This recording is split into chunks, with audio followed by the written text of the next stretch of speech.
En Côte d'Ivoire, les habitants sont appelés à s'inscrire sur les listes électorales. Ce mercredi 10 juin, la Commission électorale indépendante a lancé la révision annuelle des listes à 4 mois de l'élection présidentielle prévue le 31 octobre prochain. Dans le cadre de cette opération d'une durée de 15 jours, 35 000 agents de recensement sont déployés sur près de 11 000 centres d'enrôlement. J'invite la population à s'enrôler massivement, particulièrement les nouveaux majeurs, pour participer au choix du gouvernement national.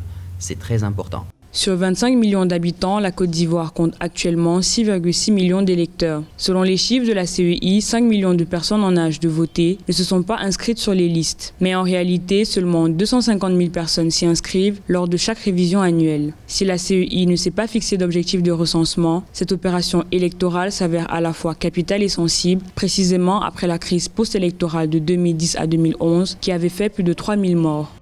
Ces élections présidentielles de 2020 s'annonçaient comme un tournant pour la Côte d'Ivoire, en ce sens que 30 ans après les indépendances, on devait atteindre un niveau de démocratie acceptable. Aujourd'hui, 12 juin 2020, la majorité des ONG qui ont réclamé les agréments n'ont toujours pas eu de réponse de la CEI. Les enjeux des élections présidentielles seront des enjeux de construction démocratique. Pour rappel, le président Alassane Ouattara avait décidé de ne pas briguer un troisième mandat. Son premier ministre Amadou Gon Coulibaly a été désigné comme candidat du Rassemblement des Oufouettistes pour la démocratie et la paix pour le scrutin présidentiel d'octobre 2020.